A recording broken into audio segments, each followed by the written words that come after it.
में आप देख सकते हैं दुनिया भर के बाजारों के भी और हमारे अपने भी दोनों ट्रिगर्स अहमियत वाले। पहले हम अपने ट्रिगर्स की बात करें। कल फिर से एक नया रिकॉर्ड बनता हुआ दिखा है भारतीय बाजार भारत में, जो कि आप नहीं देखना चाहते हैं।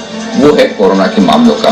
2,17,000 केसेस आए और सबसे बड़ी दिक्कत की बात यह कि 2020 में जब कोरोना का खौफ था, जो पूरी दुनिया में पसरा हुआ था, तब भी इतने मामले कभी नहीं आए। तो पहली बार 2 लाख के पार निकले हम, और इस पर वाकई में बड़ी चिंता है। लेकिन चिंताएं बिल्कुल गायब है अमेरिका से, किसी तरह की कोई चिंता नहीं। इनफैक्ट थोड़ी देर में हम विस्तार से बात करेंगे कि अमेरिका की इकोनॉमी में क्या कुछ हो रहा है। गजब का एक्शन है। डाउ 300 अंक चढ़कर पहली बार 34,000 के पार निकला है, और नैस्डैक में भी दमदार मजबूती दिखी है। ओहो, S&P 500 लगातार 11वां दिन है, लगातार 11वां दिन जब S&P 500 ने बनाया है एक नया रिकॉर्ड। तो बहुत ही तगड़ी तेजी के साथ अमेरिकी बाजार ट्रेड करते हुए दिख रहे हैं। विप्रो के नतीजे अनुमान से बेहतर हैं। फाइनली इन्फोसिस और TCS के नतीजे उम्मीद के मुताबिक या हल्के कमजोर जो भी कह दें, लेकिन विप्रो किसी भी लिहाज से आप कहेंगे नतीजे वाकई में बेहतर और मजबूत आपको नजर आएंगे। ये एक बड़ा ट्रिगर आज के लिए। मॉनसून का पहला अनुमान स्काईमेट का अनुमान आ चुका है, वो प्राइवेट एजेंसी, लेकिन सरकारी एजेंसी IMD की तरफ से आज पहला अनुमान जारी होने वाला है। उम्मीद करें कि इस साल मॉनसून फिर से बेहतर होगा, नॉर्मल होगा लगातार तीसरे साल। तो ये देखना इंटरेस्टिंग होगी। सर, आशा तो हमेशा रहती है कि मॉनसून नॉर्मल रहे, ताकि एक फैक्टर है जहां पर कम चिंता हो। पर यही आपसे समझना चाह रहा था सर, ग्लोबल वर्सेस डोमेस्टिक, क्योंकि ग्लोबली तो जबरदस्त तेजी का माहौल है। 11 दिन S&P 500 का रिकॉर्ड, डाउ पहली बार 34,000 के पार। अभी चीन का Q1 GDP भी डेटा आ रहा है और लगभग अनुमान मुताबिक ही है 18% की ग्रोथ है। हालांकि ऑफकोर्स पिछले साल उस तिमाही में लॉकडाउन लगा था, क्योंकि जनवरी से मार्च तक लॉकडाउन लगा हुआ था चीन में, तो उस बेसिस पर देखें तो ऑफकोर्स वाई पर बड़ी ग्रोथ आ रही है। पर ये ग्लोबल वर्सेस डोमेस्टिक फैक्टर से समझना चाहूंगा, क्योंकि ग्लोबल मार्केट्स इतनी बढ़िया तेजी में है, नए रिकॉर्ड्स लग रहे हैं, पर हमारी मार्केट्स में कोरोना की चिंता ने हमें होल्ड बैक किया हुआ है। कैसे देखें मार्केट की चाल इन दोनों फैक्टर्स के बीच में? एक्चुअली देखो ना, अगर हम इंडाइसेस और बाजार देखेंगे तो हमें लगेगा कि ये ग्लोबल वर्सेस लोकल है, ठीक है ना, कि अमेरिका मजबूत है, वहां के बाजार अच्छे हैं, हमारे बाजार कमजोर है। लेकिन एक्चुअली है ना, थोड़ा अंदर जाके देखेंगे ना डीप, तो ये लोकल वर्सेस लोकल ही है। अमेरिका के लोकल मार्केट और हमारे लोकल मार्केट दोनों लोकल वर्सेस लोकल है। क्यों है वो मैं बताऊं। अभी जो तेजी अमेरिका में हो रही है वो कोई ग्लोबल तेजी का हिस्सा नहीं है। ऐसा नहीं कि मतलब पूरी दुनिया भर में डॉलर बढ़ रहे हैं और सब लोग उसे एंजॉय कर रहे हैं और सब लोग तेजी से आगे बढ़ रहे हो। अमेरिकी बाजार जो बढ़ रहे हैं ना, पूरी तरह से ग्लोबल रैली के बजाय अपने संकेतों के दम पर बढ़ रहे हैं। और अपने संकेत क्या है आप देखिए, बेरोजगारी के दावे 6.25 लाख के आसपास आए, जो कि मार्च 2020 यानी कि पिछले 12-13 महीनों में सबसे कम है। यानी कि अमेरिका में बेरोजगारी कम हो रही, पहला संकेत। दूसरा, बॉन्ड यील्ड 1.62 1.63 से घटकर 1.56 1.57 के आसपास आ गए, जिस बॉन्ड यील्ड की वजह से अमेरिकी बाजार गिरना शुरू हुए थे, वो दूसरा कंफर्टेबल। रिटेल बिक्री 6% का अनुमान था कि बढ़कर आएगी और 9.5-10% पे। इससे आप कंज्यूमर सेंटीमेंट का अंदाजा लगा सकते हैं। ये तीसरा कारण है जिसकी वजह से आप ये कह सकते हैं कि इकोनॉमी वहां पर मजबूती से आगे बढ़ती हुई दिख रही है। तो कुल मिलाकर अगर अमेरिकी बाजार बढ़ रहे हैं तो सिर्फ इस वजह से नहीं बढ़ रहे कि बहुत सारे डॉलर हैं दुनिया भर में, प्रिंटिंग चल रही है, पैसा बहुत है, लिक्विडिटी बहुत है और इसलिए बढ़े अमेरिकी का। और इस बार आप देखिए एक और इंटरेस्टिंग चीज, S&P ने लगातार 11वें दिन रिकॉर्ड बनाया है, राइट। और ऐसा कौन सा बाजार है दूसरा बाहर जो लगातार 11वें दिन से 11 दिन तक रिकॉर्ड बना रहा हो? कोई भी नहीं। तो ये जो तेजी है अमेरिका की लोकल तेजी है। वहां के बाजार सिर्फ और सिर्फ अपनी ताकत पर बढ़ रहे हैं, अपनी इकोनॉमिक रिकवरी के दम पर बढ़ रहे हैं, अपने अच्छे आंकड़ों के दम पर बढ़ रहे हैं। इसलिए मैं ये कहूंगा कि हमारे लिए चूंकि वो बाहर के बाजार है इसलिए हम ग्लोबल वर्सेस लोकल कर सकते हैं, लेकिन लोकल वर्सेस लोकल ही है। अगर अमेरिका लगातार 11 दिन से रिकॉर्ड बना रहा है, डाउ 34,000 के पार निकला है, S&P में इतनी बढ़िया तेजी हो रही है, नैस्डैक फिर से बढ़ना शुरू हो गया, तो वहां के डेटा, वहां की इकोनॉमिक रिकवरी, वहां के बेरोजगारी कम होने के आंकड़े, ये सब वहां जोश भर रहे हैं। और ये सारी की सारी खूबियां अमेरिका के बाजारों में, दुनिया भर के सारे बाजारों में नहीं है, सारी इकोनॉमी में नहीं है। इसी वजह से सिर्फ एक अकेला अमेरिका है जो मजबूती के साथ बढ़ रहा है। और इसीलिए शायद काफी हद तक बाकी ग्लोबल मार्केट्स उतनी तेजी नहीं दिखा रहे हैं। कि अगर ये ग्लोबल लिक्विडिटी की वजह से होता और सब लोग चलो खरीदो खरीदो खरीदो उस भीड़-भाड़ में होते तो सारे मार्केट चलते हैं। तो अमेरिका के बाजारों के अपने सबसे ज्यादा बेहतरीन प्रदर्शन करने का, जिसे अंग्रेजी में हम आउट परफॉर्मेंस कहते हैं, वो उनका अपना कारण है। ये हमें समझना जरूरी है।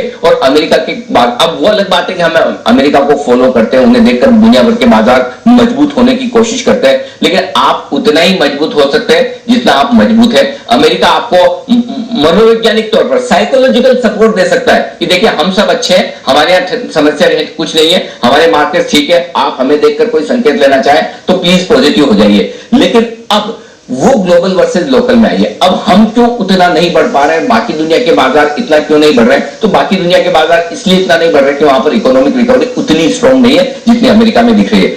अब हमारे यहाँ आई है, हमारे यहाँ इकोनॉमिक रिकवरी तो स्ट्रॉन्ग नजर आई है, इस क्वार्टर में भी अपडेट्स आ रहे हैं, बहुत मजबूत है, लेकिन आगे क्या? तो हम नहीं बढ़ पा रहे, उसकी कारण हमारे अपने हैं, और वो हमारा सबसे बड़ा कारण ये कोरोना के मामले। 2 लाख से ज्यादा अगर रोज मामले सामने आते हैं, सब जानते हैं, आप में सरकार सब जानते हैं कि वक्त ऐसा है कि शायद मार्च 2020 जैसा फिर से हो जाना चाहिए कि सब कुछ बंद, सब घर में बैठे 15-20 दिन, महीने 2 महीने, आपका पूरा वो complete lockdown curfew kind of situation. लेकिन हो क्या गया है, वो प्रैक्टिकली शायद करना पॉसिबल नहीं है। सरकार को भी लगता है कि इकोनॉमिक एक्टिविटी ठप करने से काम नहीं बनेगा। अब रिस्क तो है लाइफ की, सब अपना अपना देखे, सरकार अपनी तरफ से नियम बना लेगी, पालन करना है कि नहीं करना है वो आपको करना है, वो आपको देखना है। तो अब सिचुएशन ऐसी आ गई है कि लोकल लेवल पर वो चीजें नहीं हो पा रही जो आप देखना चाहते हो। जब तक ये मामले मजबूती से बढ़ते रहेंगे, 2-2 लाख रोज नए केसेस आने हैं, तब तक हमारे बाजारों के लिए ऊपर बढ़ पाना या ग्लोबल पार्टी में, जिसे आप अमेरिकी बाजार की तेजी को संकेत लेकर कहें कि उसमें हमें पार्टिसिपेट कर पाए, उसमें हमारे लिए संभावनाएं थोड़ी कम हो जाती, पहली बात। दूसरी बात जो अब नई चिंता बाजार में थोड़ी बहुत आती दिख रही है लोकल मार्केट्स को लेकर, वो ये कि अगर इसी तरह से मामले बढ़े तो आज नहीं तो कल बड़े प्रतिबंध और लगेंगे। लॉकडाउन शब्द जो कि किसी को पसंद नहीं है वो भी हो सकता है, तब इकोनॉमिक एक्टिविटी कम भी हो सकती है। अभी भी आप देखिए कुछ कंपनियों के, स्पेशली महाराष्ट्र में ऑटो कंपनियों के अपडेट आना शुरू हो गए कि पार्ट्स की कमी है, किसी वजह से हमें प्रोडक्शन रोकना पड़ रहा है, लेबर्स की कमी है। तो इकोनॉमिक एक्टिविटी कितनी वापस से बिगड़ सकती है, डीरेल हो सकती है, पटरी से उतर सकती है, ये दूसरा कारण है लोकल फैक्टर का, जिसकी वजह से हमारी चिंता है। तो मैं ये कहूंगा, एक और लोकल मजबूत अमेरिका के बाजार है, दूसरी ओर लोकल हमारे बाजार हैं जहां पर हमारे लिए कोरोना की चिंता है। और सिंपल चीज इसका एक ही मतलब है दीप, जिस दिन हमारे यहाँ कोरोना की चिंताएं कम होती हुई नजर आएगी, जिस दिन हमें यह लगेगा कि बस कोरोना काबू में आ रहा है, जो पीक बनना था पीक बन गया, वहां से आप ये मानकर चले मार्केट का भी बॉटम बनके वापस से मजबूत होना शुरू कर दिया। बॉटम से मेरा मतलब है शॉर्ट टर्म बॉटम, जो भी हमें करेक्शन दिखाना है वो करेक्शन 14,250 पे कंप्लीट हो गया, या 13,850 पे होगा, या 13,250 पे होगा, ये वक्त बताएगा, कोरोना के बढ़ते हुए मामले बताएंगे। लेकिन जिस दिन ये हो गया कि भाई जो वर्स्ट केस आना था, ये आंकड़ा फाइनल आ गया कि 2,17,000 अब तक का हाईएस्ट है, यही हाईएस्ट है, इससे ज्यादा आंकड़ा कभी एक दिन का आएगा नहीं, यहां से हम कंट्रोल में आ गए, ये कॉन्फिडेंस जिस दिन बाजार को आ गया, उस दिन बाजार आपका फिर से बढ़ना शुरू कर देगा, वापस से मजबूती हो जाएगी। तब तक आपको global local, so called global local के बीच में झूलते रहना है, कभी ऊपर कभी नीचे। वो लिक्विड ऑक्सीजन वाला ही मामला है जो पुराने वो फिल्मों में आता था, अजीत जो विलन कहते थे कि इसको लिक्विड ऑक्सीजन में डाल दो, लिक्विड इसे मरने नहीं देगा, ऑक्सीजन लिक्विड इसे जीने नहीं देगा, ऑक्सीजन इसे मरने नहीं देगी। तो वही वाला मामला जी, हमें है ना रेंज में ट्रेड करना है, थोड़ा ऊपर थोड़ा नीचे, थोड़ा ऊपर थोड़ा नीचे, बस जी। बिल्कुल इस रेंज में रहना है। और जैसा अनिल जी कह रहे हैं, जिस दिन कोरोना का पीक बन गया उस दिन से बाजार भी आपको एक बढ़िया रिवर्सल दिखाएंगे।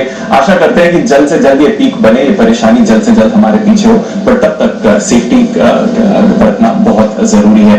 पर सर इन सब चीजों में एक इंटरेस्टिंग चीज हो रही है जो आप लास्ट 2-3 दिनों से हाईलाइट कर रहे हैं, एफआईएस का एक्शन। और कल भी हमने देखा सर बढ़िया एफआईएस का एक्शन आते हुए दिखा, तो क्या यहाँ से थोड़ा कॉन्फिडेंस बाजार में आ सकता है? दीप मैं कहूंगा अनफॉर्चुनेटली नहीं, उसका रीजन बताता हूं।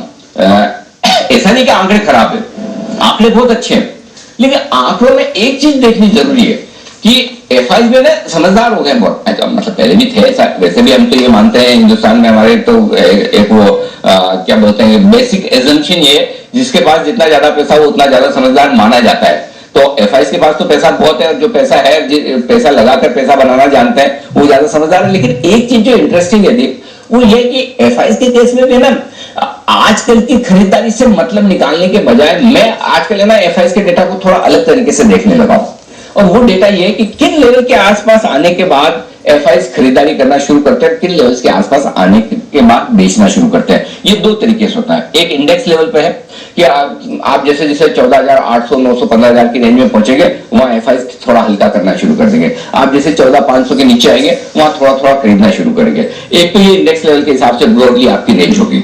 दूसरा है एफआईज की इंडेक्स में लॉन्ग पोजीशन क्या है, ठीक है, उस लॉन्ग पोजीशन के बेसिस पे। तो दूसरा तरीका यह कि जैसे आप 70% के आसपास पहुंचते हैं इंडेक्स में लॉन्ग पोजीशन पे, वहां एफआईज बेचना शुरू कर देते हैं, और जैसे आप 60% के नीचे आते हैं वहां खरीदना शुरू कर देते हैं। तो 60% से जितना ज्यादा नीचे आए उतना जल्दी एफआईज वापस से खरीदारी शुरू करेंगे। 70% के ऊपर जितना आप निकले उतना तेजी से बिकवाली आती दिखेगी। तो ये दो तरीके से एफआईज के फ्लो को देखिए।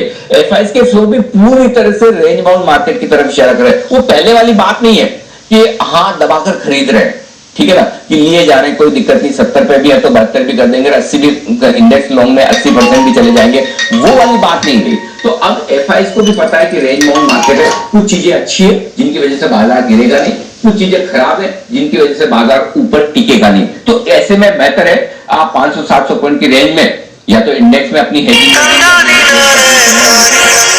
सेक्टोरल चर्निंग करते रहे कि मुझे 14,500 के नीचे क्या खरीदना है, 14,800, 900 पे मुझे क्या बेचना है, वही एग्जैक्टली ट्रेड होता हुआ दिख रहा है। सेक्टोरल चर्निंग, रेंज को ट्रेड करना, हेजिंग करके रखना, एक्सेस हेजिंग हो गई तुरंत शॉर्ट कवरिंग और खरीदारी, एक्सेस लॉन्ग हो गई तुरंत प्रॉफिट बुकिंग बिकवाली, ये एग्जैक्ट ट्रेड आप एफआईज का इस वक्त देख सकते हैं। तो एफआईज के जो आंकड़े हैं उससे डेली बेसिस पर एकदम मूड बनाना कि 2 दिन से खरीद लिया तो तीसरे दिन भी खरीदेंगे, या 3 दिन से बेच दिया तो चौथे दिन भी बेचेंगे, ये डिसाइड करना अभी गलत हो जाएगा। अभी वैसा क्लियर ट्रेंड नहीं है। तो इन दो डेटा के बेसिस पर कि इंडेक्स कहां है और एफआईज के इंडेक्स में लॉन्ग पोजीशन क्या परसेंट पे है, इसके बेसिस पे हमें तय करना है कि एफआईज आगे क्या करेगी। जी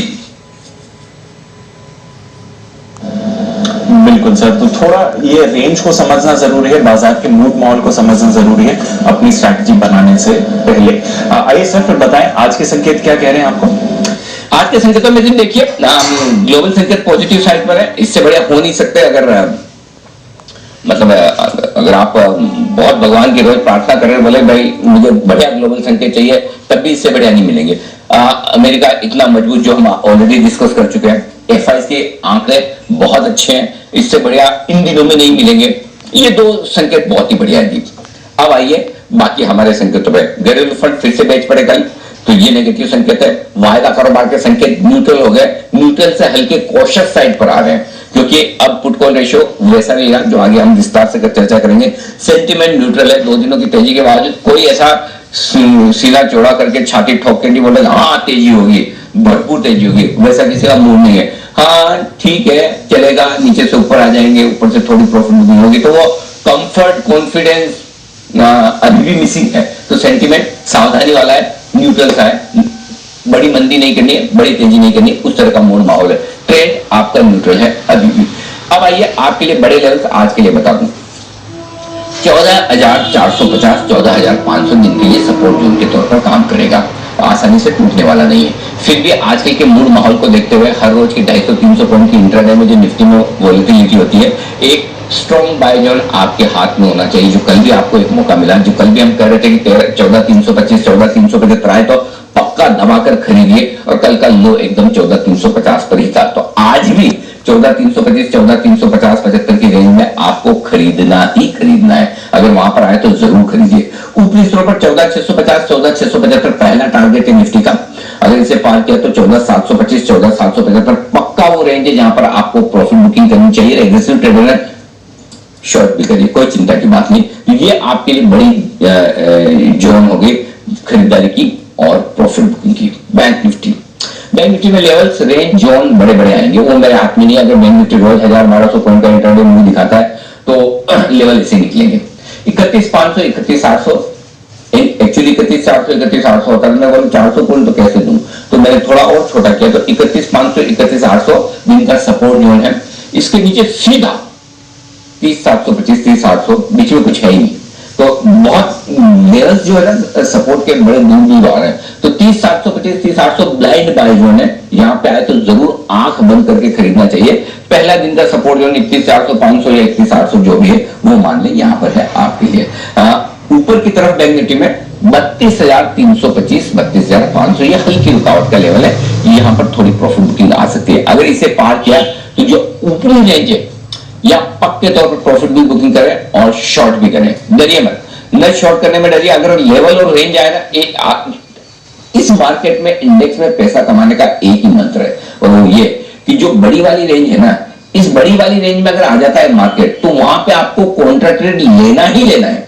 मतलब ये कि जैसे खरीदारी की रेंज है 30,725, 30,800, गलती से बैंक निफ्टी वहां पहुंच जाए तो छोड़ना ही नहीं है, लेना ही है। और प्रॉफिट बुकिंग जैसे 32,675, 32,775, तो वहां एक चांस आपको शॉर्ट करने का लेना ही है। स्टॉप लॉसेस तो आपका प्रोटेक्शन है, इंश्योरेंस है, वो आपको जरूर ध्यान में रखना है। लेकिन बड़ी रेंज में जब भी मार्केट आए, रोज आता नहीं है, कभी कभार आता है, आजकल आ रहा है, तो वहां पर आपको ट्रेड जरूर लेना चाहिए। मतलब देखिए कल अगर आपने लोअर एंड पे खरीदारी कर ली निफ्टी में तो दिन में 250 पॉइंट 300 पॉइंट आपको आराम से मिलते हैं। ये कोई कम बात नहीं है कि 14,350 से सीधा आप 14,600 हो जाए, बहुत बड़ी चीज है। तो 250 पॉइंट इंटरडे का मूव कम नहीं होता। आप 50-75 पॉइंट 100 पॉइंट छोड़ भी गए तब भी 100-150 पॉइंट अगर आप बना पाए दिन में, वो भी अपने आप में निफ्टी में कम अचीवमेंट थी। तो ये है आपके लिए डीप बड़े जोन निफ्टी और बैंक निफ्टी पर।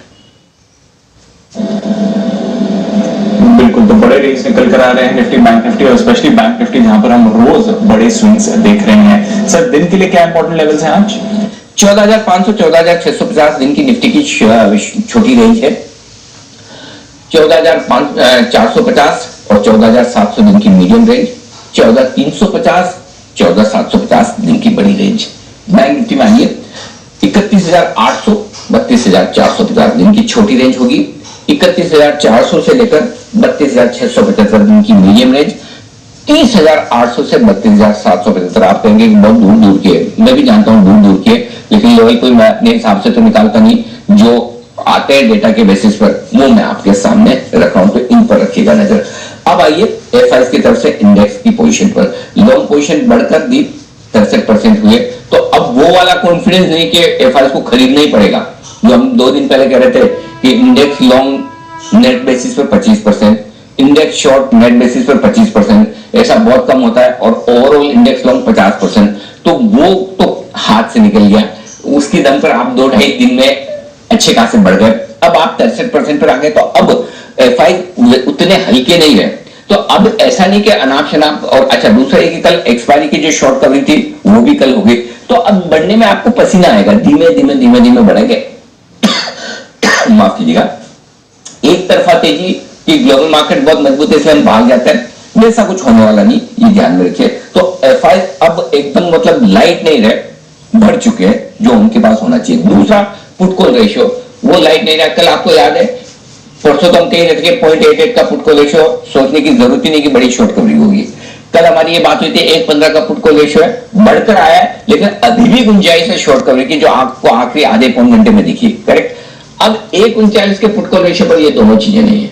अब ये पुट कॉल रेशियो मतलब ओवरसोल्ड से हल्का, ओवरबोट तो नहीं कहूंगा, लेकिन तेजी की तरफ ज्यादा है। तो अब ऊपरी स्टोन पर बढ़ने में थोड़ा पसीना आएगा, मुश्किल आएगी। तो पुट कॉल रेशियो आपको ये बोल रहा है कि अनाप शनाप तेजी नहीं करनी है, ऊपर के लेवल पे थोड़ा सावधान। इसका मतलब ये कि ऊपर के लेवल पे प्रॉफिट बुक करना ही करना है, ये ध्यान में रखिए। ये पुट कॉल रेशियो से नजर आ रहा है। विक्स तो ठीक है, कोई खास बात नहीं, 2% बढ़ा है। तो दोनों फैक्टर, एफआईएस के इंडेक्स में लॉन्ग वाला पोजीशन वाला फैक्टर और हल्का पुट कॉल रेशियो, दोनों आपके हाथ से निकल चुके हैं।